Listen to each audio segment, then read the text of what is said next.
también, ¿eh? Lo sé. Bueno, ¿sabéis de dónde iba perdido el hilo un poco? Bueno, no, lo que iba a decir... Perdona. No, lo que iba a decir es, la tesis, digamos, sería adiós a la clase obrera ya no existe, la antítesis sería la vuestra, que me parece correcta, es decir, no, la clase obrera sigue existiendo. Ahora bien, la síntesis sería, sigue existiendo, pero es verdad que también tenemos que analizar en qué ha cambiado, porque también hablabais, lo decíais ahora vosotros, lo decías tú, Ricardo, decías, bueno, al final resulta que la clase obrera sigue existiendo, pero los partidos de izquierda, los movimientos, incluso los nuevos, no acaban de conectar, y tal vez algo de eso sea porque en el fondo alguno de esos cambios se han producido en la clase trabajadora. Entonces, sin llegar a invisibilizarla, tal vez la síntesis sea, entre una cosa y la otra, no utilizar esas teorías para invisibilizar a la clase obrera, pero igual hay que profundizar ahí en los cambios que se han producido para retomar la conexión de la clase obrera con un discurso que yo no, creo que no puede ser negacionista de los cambios en el capitalismo, etcétera. Desde luego me parece muy oportuno lo que hacéis de subrayar que siempre desde una óptica que ponga en el centro el conflicto de clases. Esto me parece esencial. Bueno, nada más. Yo te agradezco mucho la intervención, ¿no? En serio.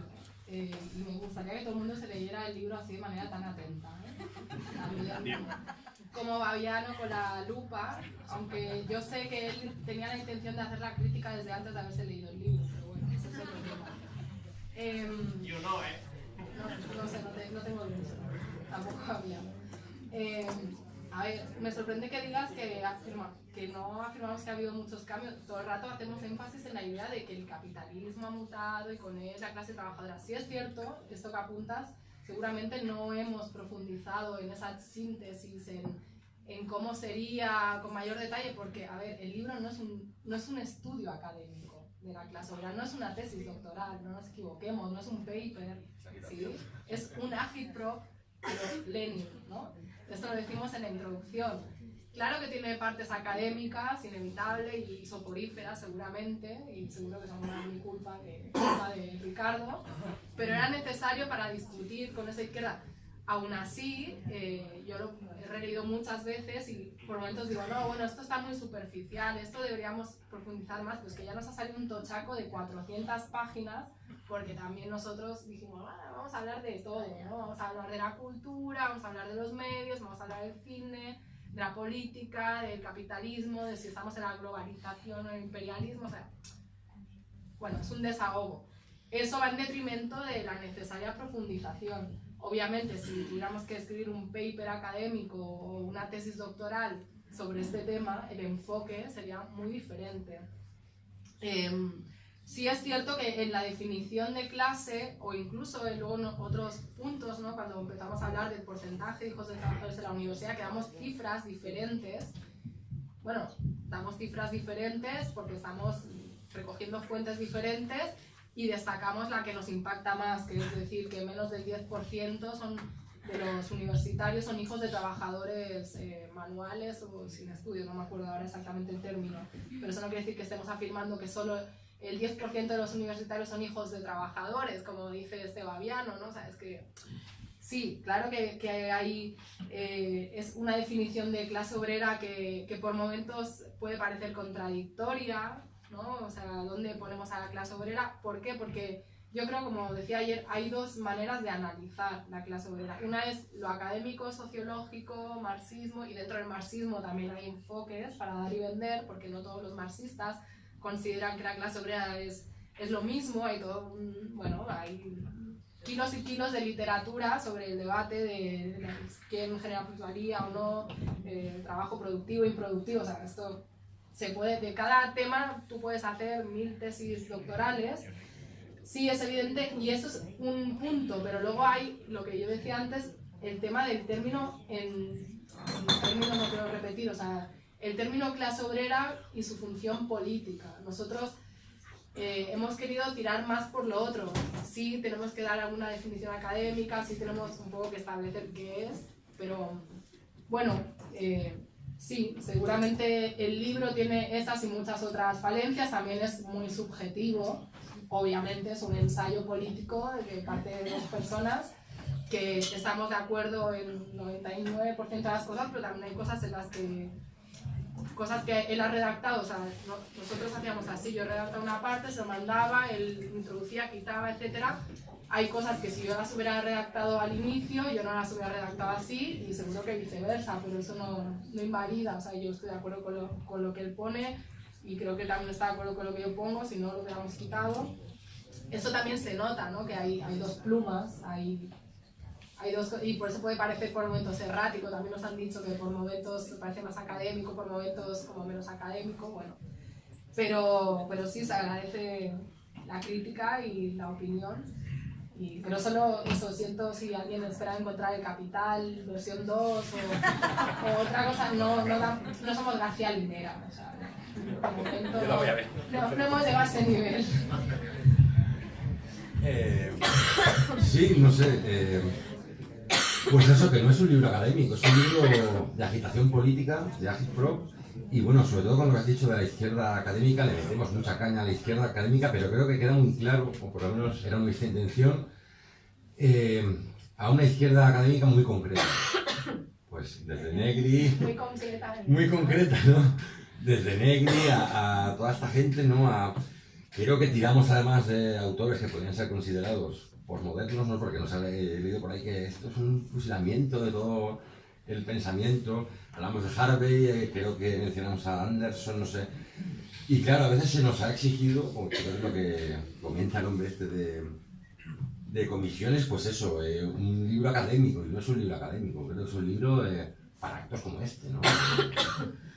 No para actos en la facultad, que hemos hecho alguno también, ¿no? Pero de por sí ya un libro así, a mi familia le cuesta mucho leer el libro, y a mi hermano que no ha estudiado, o sea, me dijeron, sí, me lo voy a leer, y ahí está, desde hace meses, cogiendo polvo.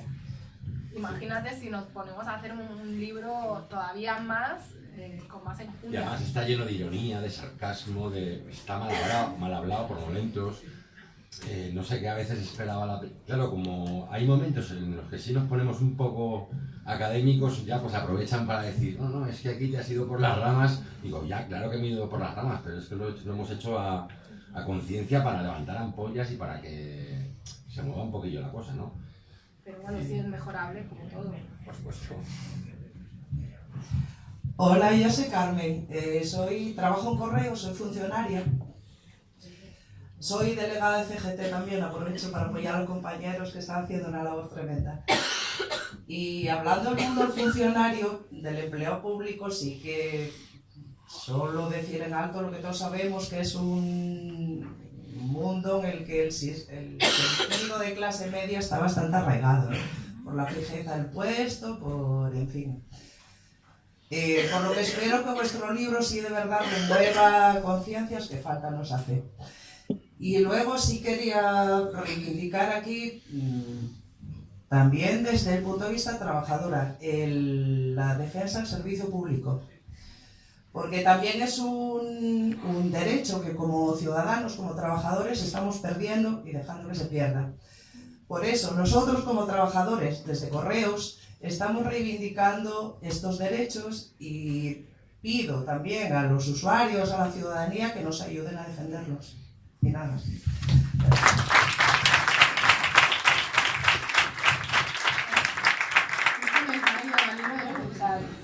En fin, que es ser trabajador, comer 3 veces al día o 5, que son las ideales, creo, y demás, no hace que dejes de ser trabajador. Un coche, una casa.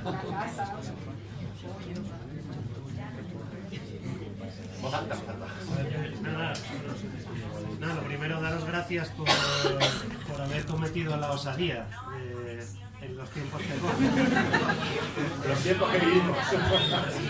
¿Qué nos lleva?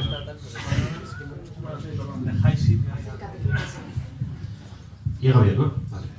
No, yo eso, daros las gracias por haber cometido la osadía y casi diría que la herejía de, tal y como en los tiempos que corren, pues reivindicar de alguna manera la figura de la clase obrera, ¿no? De la clase trabajadora, ¿no? Es una cosa que es totalmente contracorriente, no solo de la academia, por así decirlo, sino de todo el pensamiento hegemónico que hay en nuestra realidad, no solo de la derecha, sino creo que en la izquierda también. Y eso, bueno, creo que es un avance y una cosa muy positiva, ¿no? Que se empieza a hablar de esto ahora. Lo lamentable es que se empieza a hablar Un poco creo que lo señalabais cuando ha tenido que llegar Trump, ¿no? A recordarnos que existe la clase obrera otra vez, ha tenido que llegar el Brexit, todas estas cuestiones, ¿no? Darnos cuenta de que hay algo ahí que se estaba dejando de lado. Y yo creo que no desde unos años para acá, sino que yo creo que prácticamente podríamos decir desde mayo del 68, que es cuando irrumpe toda la nueva izquierda, la posmodernidad, todo esto, inunda las academias, inunda las facultades, ¿no? En París les montan una universidad solo para ellos, ¿no? Donde Foucault y toda esta gente empiezan a dar, y eso creo que ha sido una corriente que arrastraba todo. Que ahora se empieza a hablar de esto me parece un pequeño grano de arena, pero una cosa importante. Pero hay una cuestión creo que es más herética todavía, ¿no? Que es porque podemos reconocer la existencia de la clase obrera, ¿no? Hoy en día, sí, un hecho social, hay una categoría social, hay unos aspectos culturales en algunos barrios, todo esto. Pero creo que es más herético todavía plantear la pregunta de si, vale, pero a la clase obrera le queda algún papel que jugar como bloque social en el mundo en que vivimos o no. Y por ejemplo, Tony Negri, en uno de los libros, no sé si creo que lo referenciáis vosotros en el libro, que es el de la clase obrera en la era de las multinacionales, el autor Peter Mertes pone una cita de Tony Negri que es para eso, ¿no? Que dice, Tony Negri viene a decir algo así como que hay compañeros que dicen, no, bueno, sí, la clase obrera sigue existiendo, pero ya no cumple ningún papel y todo eso, pero aún así hay que seguir reivindicando la identidad, toda la lucha de clases, todo esto. Pero Tony Negri creo que actúa con honestidad cuando dice, no, es que si decimos que la clase obrera ya no cumple ningún papel histórico, si no tiene ningún tipo de proyecto que aportar al cambio social, son todas las reglas del juego las que cambian. O sea, estamos en un escenario nuevo. Y por eso yo creo que Tony Negri es el único Tony Negrista en esto, realmente, ¿no? Es el que está diciendo, vale, es que el mundo ha cambiado, estamos en otra historia, entonces olvidémonos de la lucha de clases y dediquémonos, no sé, a ser ciudadanos, gente, multitud, lo que sea, ¿no?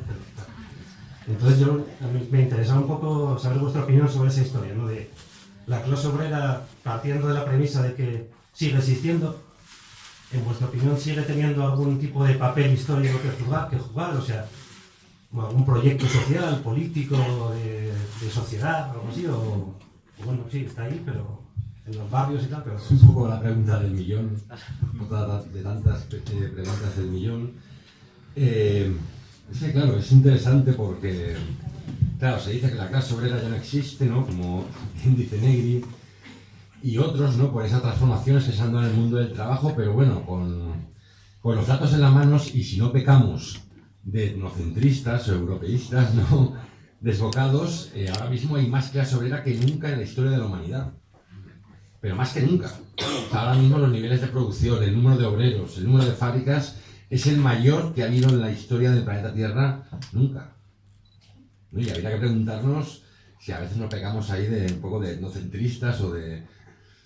Y respecto al papel que tiene que jugar la clase obrera, no lo sé, es complicadísimo, ¿no? Creo que toda esa retórica del sujeto histórico destinado a saltar los cielos está muy bien, creo que ya no sirve en la misma medida, pero también tengo claro una cosa, sin esa clase obrera, tradicional, menos tradicional, sean teleoperadores, sean cajeras de Mercadona, sean diseñadores gráficos, sean canis, sean chonis, sea el Jonathan de turno, sin esa clase obrera, es que al final la terminología es un poco lo de menos, ¿no? Esa clase obrera es en los de abajo, esa tal, no hay victoria posible.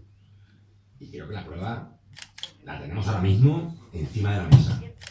Encima de la mesa. ¿Quién vota Podemos? Nosotros. ¿Vale? O sea, y además es que los tenemos ahí, porque en las elecciones hay casi un 40% de gente que no vota. Claro, se dice, no, los que faltan. Claro que falta gente. La cuestión es dónde ir a buscarlos. La cuestión es, ¿vamos a buscarlos al PSOE o al PP? O, ostras, vamos a movilizar. Y creo que lo más reciente que tenemos de ejemplos de transformaciones sociales interesantes se ha dado en América Latina. No quiero hablar de Venezuela para que no nos saquen en All Right Diario. Pero bueno, ¿qué pasó en esos países? ¿Por qué se produjo una transformación importante? ¿Por qué se produjeron procesos económicos, sociales y políticos importantes? Porque ¿qué hizo el gobierno de Chávez? Lo voy a decir. que hizo el gobierno de Chávez para ganar unas elecciones? Censar a la gente. Censar a la gente. O sea, en Venezuela había millones de personas que no estaban censados. ¿Eso sabe qué significa? Que no existes. O sea, ni tienes derecho, ni te llamas tal, ni estás... ¿Y qué hizo? Censarlos. Y dijeron, esta gente que no es que no votara, es que no podía ni votar, pero no estaba censar, los vamos a censar para que nos voten. Aquí, claro, obviamente tenemos a la gente censada, pero bueno, tenemos un montón de gente que está al margen del ritmo electoral, está al margen de las decisiones políticas, está al margen del asociacionismo, está al margen de los movimientos sociales, que creo que está ahí. Y creo que sería interesante acercarnos a ellos y a ellas de alguna manera. Nosotros, ya lo hemos dicho siempre, no tenemos fórmulas mágicas. Un buen camino sería empezar a parecerse a ellos, a no vestir como el enemigo, ya vistiendo toda la vida, llevas toda la vida aquí y ahora entras en el Congreso y ya empiezas a vestir como los que llevan toda la vida del Congreso. Me cago en mi vida, tío. O sea, vamos a cuidar esas cosas un poquito, ¿no? Vamos a... Y bueno, y eso, lo que tengo claro es eso, que sin ellos y ellas no se puede vencer, no puede darse un proceso. Que ahora mismo tenemos la marcha del cordero, la tenemos encima de la mesa, ¿no? Con el proceso que se lleva ahora mismo en el Estado español. Yo voy a matizar un poco lo que dice Ricardo. Yo creo que sí, tiene vigencia el papel histórico de la clase obrera, porque no hay más que comparar el impacto, por ejemplo, de si hubiera métodos de lucha tradicionales de la clase obrera como las huelgas, las cajas de resistencia, los paros, que afectan a la producción y que suponen pérdidas económicas cuantificables, que es lo que realmente le importa a los capitalistas, no les importan más cosas. Eso, si lo confrontamos con otros métodos de lucha que existen y que son muy legítimos, que están muy bien y sirven para generar conciencia, pero bueno, comparémoslo con hacer unas batucadas, performance, estas cosas se dan tanto ahora, o incluso los boicots económicos, que están bien, pero que son algo que acaba siendo algo marginal, ¿no? Porque cuando tú vas a una ama de casa trabajadora que tiene un presupuesto limitado para comprar, y le empiezas a decir, no, pero es que tú deberías dejar de comprar este producto porque es mejor el producto responsable socialmente y ecológico y toda la cosa. Sí, pero a lo mejor te cuesta mucho más caro la tienda y no tienes presupuesto. Entonces estas cosas conectan con unos sectores sociales que tienen, bueno, poder adquisitivo y demás, y otra serie de valores, pero no conectan con otros sectores, ¿no? Entonces, bueno, creo que, aunque suene muy reduccionista, muy economicista o muy del marxismo clásico, si viviéramos en un mundo donde de repente los trabajadores dijeran, pues hoy no se va a trabajar y hiciéramos huelgas generales como corresponde, pues igual tendríamos más fuerza y nos daríamos cuenta del papel que podemos jugar como clase trabajadora, ¿no? Quiero comentar, quiero responder. Ya, pero es que hoy día no es tan fácil, ¿no? Porque dices, una huelga general, sí, ya hemos visto las últimas huelgas generales para lo que sirven. ¿Cómo vas a hablar de huelga general y de parar la producción de un país cuando tienes casi 5 millones de parados? Es que las huelgas de antes no son como las de ahora. Creo que ahí el papel de los sindicatos, nosotros hemos pasado muy de puntillas por la cuestión de los sindicatos, juegan un papel fundamental. Creo que hoy día una huelga tiene que ser ya no solo económica, ¿no?, de parar la producción, una huelga laboral, sino fundamentalmente política y social, ¿no? Creo que los sindicatos mayoritarios, por desgracia, se centran únicamente en sus afiliados, en su plantilla de la SEAT, en su plantilla de la Volkswagen, en sus grandes plantillas, ¿no? Y, ¿cómo? En la foto digo que se centra, ¿no? Bueno, en la foto también, claro. En la foto también. No, y creo que sería un volver a los orígenes, a esa huelga de consumo, a esa la sede del sindicato. O sea, ¿recordáis las películas Billy Elliot o Pride, esta última de los mineros con el colectivo LGTB? El centro del sindicato no era un sitio lleno de abogados donde el trabajador va con sus problemas o tengo un problema con mi empresa y el abogado me da asesoramiento jurídico. No, el centro sindical era un centro social. Era lo que es esto, donde la gente se reunía para ver películas. O sea, cumplían una función que antes podría cumplir un mercado o un casino donde los yayos van a jugar a las cartas, ¿no? Y al final el papel de los sindicatos ha quedado reducido a una función meramente jurídica laboral, y antes la gente iba al centro sindical, esto a mí me lo ha contado porque yo tengo familia en Alemania, mi tío se fue a Alemania, nada más de estos del metal, a sindicatos de estos potentes en los que hacían las vías, y Y claro, el centro sindical era un centro social, donde la gente iba a comer los domingos, donde la gente iba a ver el fútbol, donde la gente iba a jugar al bingo. La gente iba, y era claro. Y hoy día tendría que recuperarse esa función de los sindicatos, no solo para sus afiliados, sino para la gente en determinada zona que está en el paro, no encuentra trabajo, y creo que sería una buena forma de que hoy día esas huelgas generales funcionaran. Es que las huelgas no son solo económicas, son también políticas. Claro, es que habría que... El tema es que no las enfocan. No saben porque tenemos lo que tenemos y habría que comentar ahora, por ejemplo, el papel de los dos grandes sindicatos que se han reunido con el PSOE para abordar la cuestión de la renta básica. Es como decir, tenéis la cara de cemento armado. O sea, llevamos pidiendo la renta básica durante 3 años, por lo menos que se ponga encima de la mesa la cuestión de la renta básica, y llegan comisiones obreras y UGT y se sienta con el PSOE de la gestora a abordar la cuestión de la renta básica. Hay que tener la cara de cemento armado. En fin. Yo es que me he quedado un poco con bastantes cosas que decía Nega hace 2 intervenciones. Yo me gustaría comentar empezar comentando una anécdota. O sea, yo recuerdo, cuando empecé a estudiar Derecho, la pelea que tuvo que dar un compañero que era trabajador de una térmica para que en su ficha de estudiante apareciera la palabra trabajador. Según la secretaria de la facultad, tenía que ser operario. Sí, era un operario. Entonces, quiero decir, eso yo lo recuerdo. Me parece absolutamente pertinente la reivindicación del concepto de clase que hacéis y cuándo lo hacéis y en qué momento lo hacéis. Dicho todo esto, pienso varias cosas también. Pienso, yo vengo de la militancia, bueno, pues no sé si decirla, de la izquierda tradicional, clásica, de reivindicación del movimiento obrero, de la pelea por el socialismo y de la concepción del sujeto revolucionario que es el de la clase obrera. No voy a decir que el 15M me cambió el mundo, porque a mí me lo cambió, estaba haciendo otras cosas. El post-15M sí me afectó bastante más. Y, por ejemplo, cosas que creo que son importantes. Hace poco estaba releyendo, que lo había leído con 14 o 15 años, 10 días que estremecieron al mundo. Y dije, hostia, todo el concepto de autogestión, de generación de contrapoder popular, de peleas por un lado, por el otro y por el medio, son los que hicieron posible que la revolución soviética avanzara. O sea, ahí sí que no había una clase obrera en armas, tal cual, pum pum, no. La cosa es mucho más compleja. Y en mi opinión ahora sigue siendo mucho más compleja. Creo que es muy necesario reivindicar el concepto de clase. Creo que seguramente hay que acompañarlo de otra serie de identidades, porque lo que tenemos que hacer es tomar el poder, que es otra de las cuestiones que, por ejemplo, ahora tenemos un gran conflicto y una gran confusión en la entre toma de gobierno y toma del poder. No son lo mismo. En mi opinión, la toma del gobierno es una condición previa para igual tomar el poder en este país. Y entonces hay que poner el tema de la propiedad encima de la mesa también. Y hay que jugar, creo que, con esos conceptos y saber que a lo largo de la historia, cuando más nos hemos acercado a cortar bacalao, pues no hemos utilizado siempre el concepto de clase obrera como bandera, y si tú no te identificas como tal, no sigo avanzando hasta que te identifiques. No, hemos usado de todo. Por ejemplo, el Partido Comunista de España, en la Guerra Civil, hablaba del pueblo trabajador. ¿Para qué?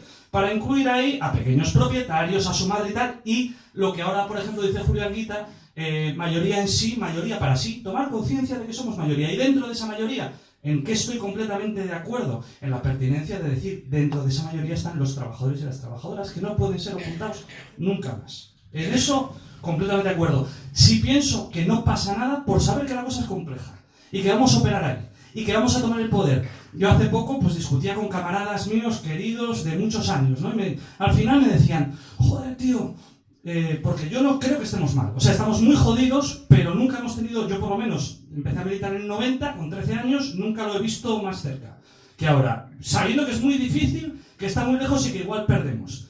Pero yo he venido aquí a ganar esto para mi pueblo, para la mayoría social y para la clase obrera y trabajadora. Y nunca lo he visto más cerca. Hace poco discutía con un compañero y lo que al final, y me decía, no, es que yo estoy aquí para preservar la tradición de una izquierda racionalista europea.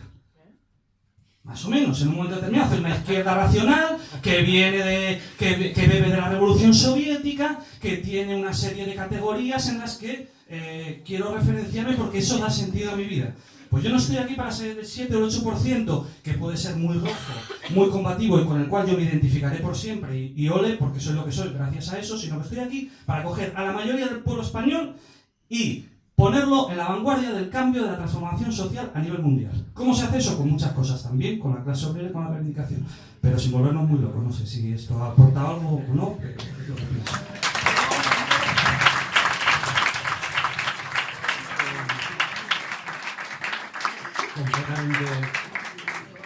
Completamente de acuerdo. Además, quería añadir a lo que has comentado, se nos ha acusado muchas veces de no, la clase obrera, como diciendo, por mucho que la repitas el concepto, la gente no va a tomar conciencia de clase por mucho que se repita el concepto. Es más, no sé si Arantxa estará de acuerdo conmigo, creo que el concepto es lo de menos.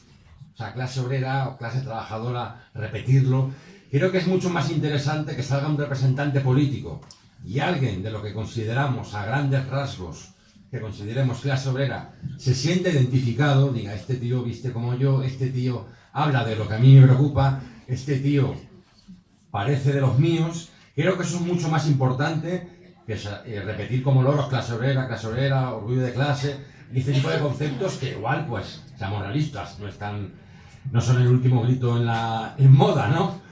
Y creo que hay que incidir sobre eso. Por eso es muy importante cuando Arantxa dice, no, es que el político tiene que parecerse a la clase obrera. Tiene que hablar de los problemas de la clase obrera. Otro ejemplo que creo que es paradigmático, el tema de la cuestión rural. Ahora está en Podemos, el río está súper abandonado, solo sacamos votos en los pueblos, en las ciudades, los pueblos están súper abandonados, hay que llegar al mundo rural. ¿Cómo llegas al mundo rural? Mandando a Rita Maestre a hablar con los ganaderos. O sea, hay cosas que... Pero es que no tenemos a nadie. El problema es que no tenemos ni Rita Maestre, ni Pablo Iglesias, ni ninguno, ¿vale? ¿Cómo coges y llegas a los pueblos? Cuando el señor Bono en Castilla-La Mancha cogía una mañana y se hacía 6 pueblos en una mañana y llegaba, Pepe, tal. Y por la tarde se hacía 7 pueblos más. ¿Cómo rompes con eso? Claro, es que al final no es solo ser la clase obrera, hay que parecerla. O la clase obrera, o la gente del campo, y claro, a veces pues se descuida. Yo creo que eso, bajo mi punto de vista, y esto ya es a nivel personal, dentro de todo lo que hay hoy día en la izquierda transformadora, creo que esa parte se descuida. El parecer, el hablar de lo que a la gente le suene, el hablar de... y no ponerse a veces como nos ponemos a divagar y hablar de historias que igual a mucha gente le pillan muy lejos, ¿no?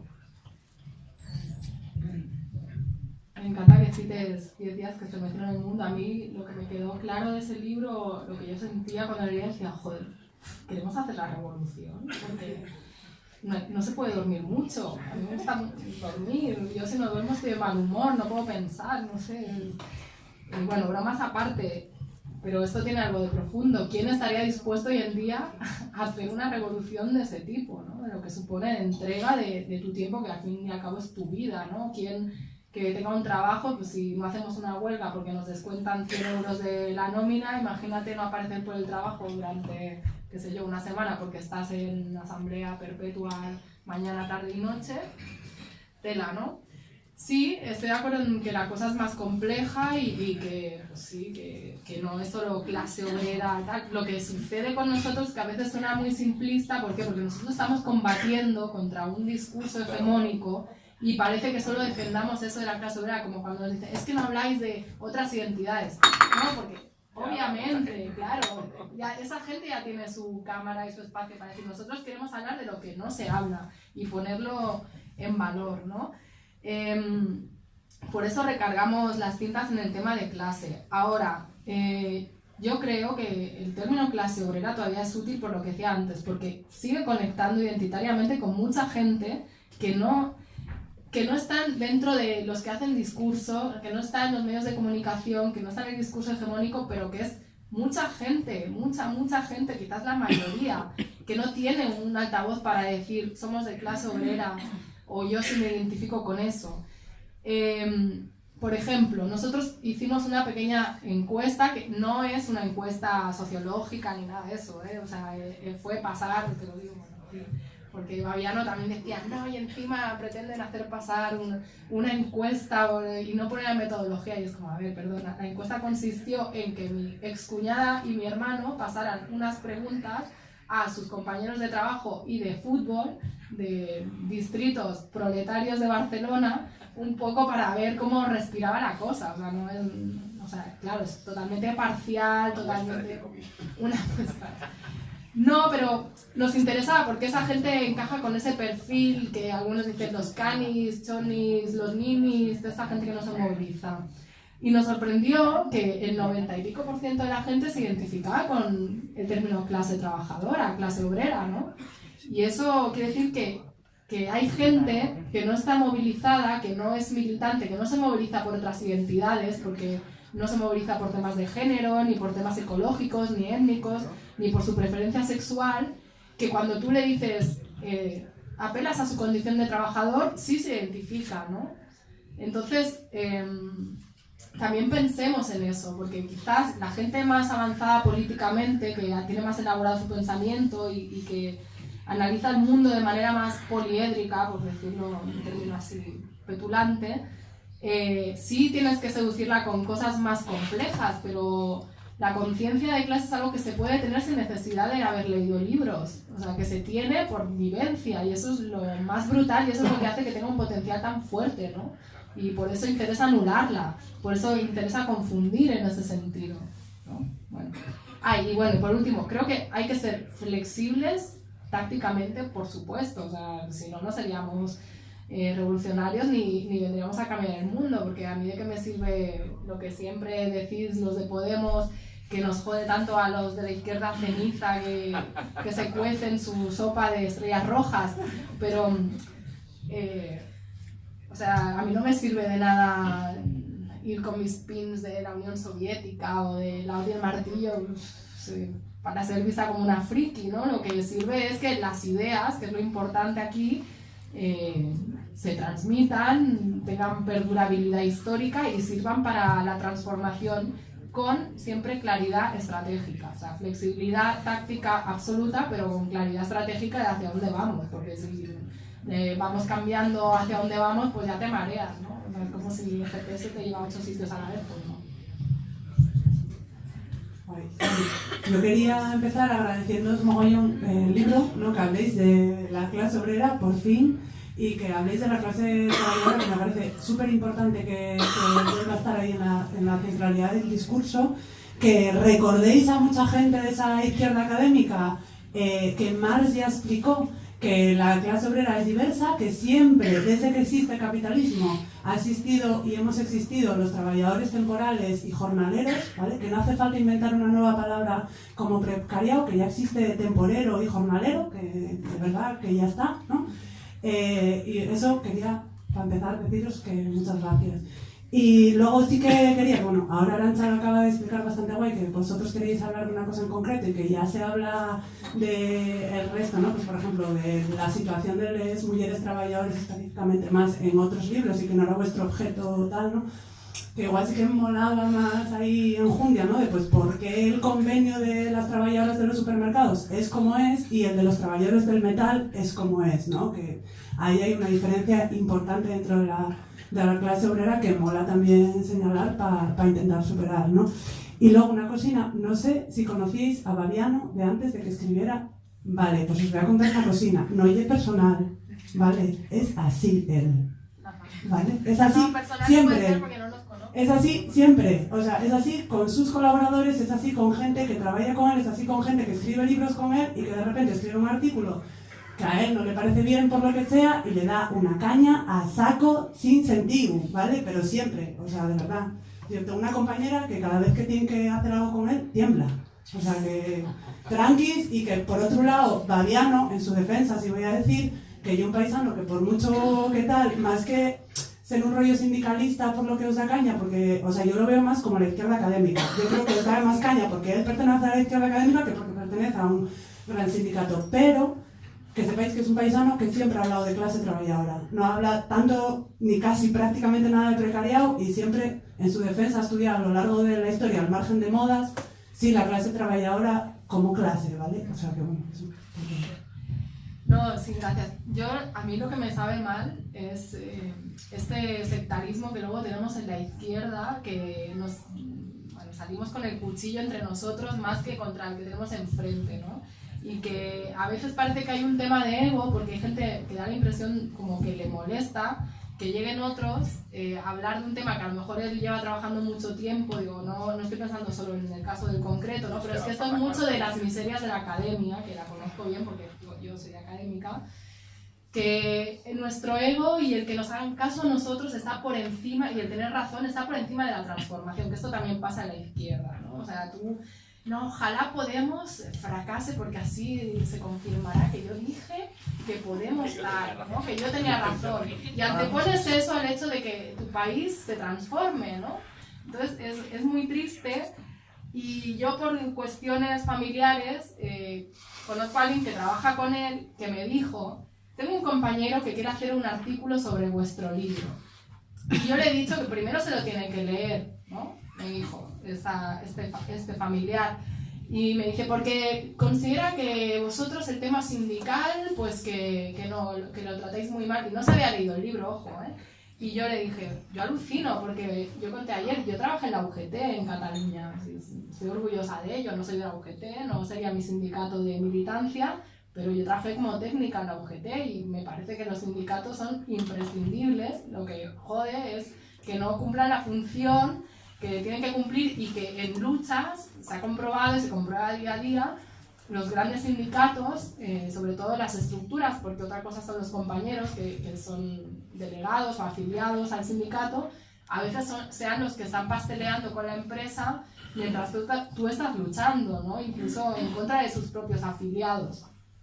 Lo que me sorprende de la gente, ya no tengo nada contra este señor y me encantaría conocerlo y todo, pero sí sorprende y sería una reflexión del ser humano, cómo te permites creer que alguien piensa algo sobre un tema sin haber hablado con esa persona nunca, ¿no? Porque él llega a decir que nosotros comentamos que la madre de Pablo Iglesias estaba vinculada a los inicios de Comisiones Obreras, porque en realidad eso lo hacemos para negar que Comisiones Obreras hoy en día sigue siendo un sindicato, y es como, O sea, él estaba en nuestra cabeza cuando escribimos eso, ¿no? O sea, se redactó así la frase, pero no porque tengamos una animadversión contra comisiones. Entonces, como a veces, bueno, tú escribes algo y los demás leen e interpretan, que eso también forma parte de lo que es escribir y exponerte públicamente, pero eso es lo que un poco sabe mal y uno no entiende, ¿no? En el libro pasamos muy de puntillas, insisto, por la cuestión sindical. Por eso la cuestión sindical hubiera dado para otro libro. La cuestión de las dos grandes centrales sindicales en este país da para muchos libros. Voy a contar una anécdota que he contado el otro día. Yo, antes de hacerme rapero famosillo y tal, curraba de instalador de gas y calefacción, soldador, autógena, colgados por ahí. Y bueno, yo estaba en casas currando de peña, montando calefacción, en casas de gente de muchísimo dinero. Yo he visto casas que tenían servicio y obligaban al servicio a llevar cofia. Estoy hablando del año 2005. Cofia como las películas de los años 50 de García Morales. Eso lo he visto yo con mis ojos. Y nos decían, el señorito claro, son señoritos, y la señorita de la casa, a los currelas, digamos, que subiéramos por el montacargas, por el ascensor del servicio, que sale a la cocina. Porque si llegas con el mono azul por el ascensor, no vaya a ser que te cruces con... no sé. Y en esa época, que había una tensión muy gorda, pues en la empresa en la que estábamos, éramos como 16 o 17, empezó a crecer además con la época esta al boom de la construcción, calefacciones en Valencia, que son un lujo. En realidad una calefacción central en Valencia es casi un lujo. Y claro, teníamos que tener por fuerza, por ley, un delegado sindical. ¿Vale? Pues en vez de elegirlo y en vez de hacerse ahí nos impusieron a uno que era el hermano de uno de los socios de la empresa, de UGT, por cierto. O sea que el tema sindical podíamos solamente contando anécdotas de peña, y es un tema que de forma casi consciente lo quisimos dejar a un lado, porque era como nos pongamos con unas comisiones. Podría contar de gas natural en Valencia, lo que hizo Comisiones, vendernos a todos, y bueno, a cada rato que damos nos damos cuenta que el único sindicato medio decente, decente que existe en este país es CGT. O sea, siempre que hay una lucha tal, siempre que hay los de informática, CGT de Barcelona, llegamos a una charla, que casualidad, están los de tal, y creo que además Lo hemos dejado a margen en el libro y este país, para que cambie, hemos hablado antes de que para que haya una victoria tenemos que contar con esa clase obrera que no se moviliza, necesitamos un cambio en las relaciones laborales y un cambio en los sindicatos de este país. Además, tendría que haber salido ya un sindicato nuevo con la fuerza de poder y no ocurre. No ocurre. Y creo que es otra condición sine qua non para que en este país se produzca un cambio. O los sindicatos cambian o surge un sindicato nuevo. Así en historia, como por ejemplo, que nos lo reducen a simples epígrafes y nos añaden 12 temas casi prácticamente para la PAU, que ahora se pasa a llamar EBAU, en la que ya no podemos elegir las materias que mejor se nos dan, por así decir, sino que ya hay 7 fijas, si no me equivoco, y tienes que elegir 3. Antes eran 4 fijas, si no me equivoco, y 3 más para ampliar con otra. ¿Otra pregunta que hay? ¿Tú militas en un sindicato de estudiantes? No milito.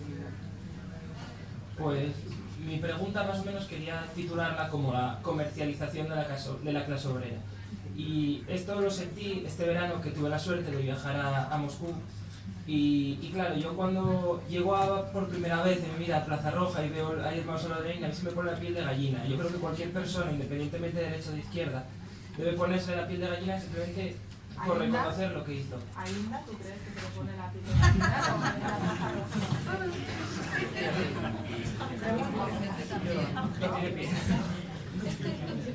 No, pero... Y me dio la impresión, estando allí, que el concepto ya no solo de comunismo en Moscú, sino de clase obrera y todo ese movimiento que está muy comercializado. Entonces la gente pasa de tomarlo como algo serio a tomarlo como algo indiferente.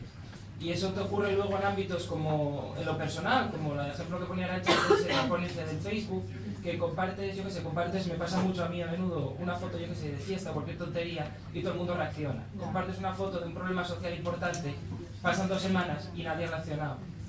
Y esa es más o menos mi pregunta, ¿qué hacer ante la indiferencia de la gente? Esa es otra de las preguntas del millón. ¿Qué hacer? No, respecto a la comercialización, sí, es que al final el sistema capitalista lo devora y lo coopta todo. O sea, este libro se vende en el Corte Inglés. No creo que los directivos del Corte Inglés estén deseando que se materialice todo lo que preconiza el libro, ¿no? Al final el sistema lo devora todo, hay que estar un poco alerta, pero tampoco comernos la cabeza con eso, ¿no? Creo que ojalá ya no este libro o este tipo de libros se vendieran mucho, se hicieran muchas películas que fueran taquillazos con este tipo de temáticas, ¿no? Tampoco caigamos en ese miedo a contaminarnos, a vendernos, ojalá hubiera películas como había en los años 70, películas obreras, ojalá todas las películas de Ken Loach arrasaran en taquilla, ¿no? Y no nos comamos la cabeza con eso, ¿verdad? Ojalá.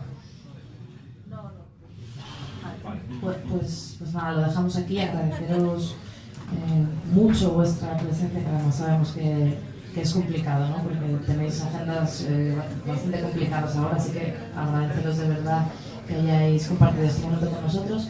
Y bueno, antes de acabar, recordaros que si queréis, si os apetece, podéis colaborar con La Ciudadana, haceros socios de La Ciudadana. Tenemos las fichas de inscripción aquí, así que y de esta manera también se puede contribuir a seguir haciendo este tipo de actividades que creo que son muy necesarias. Y la otra vía publicitaria es que el próximo 17 de febrero vamos a tener una charla interesante de una tesis de una chica que se llama Alba González, que nos va a hablar de temas feministas y del movimiento de las mujeres en una época anterior a la guerra civil, al que os animo también a participar y que vengáis. Muchas gracias.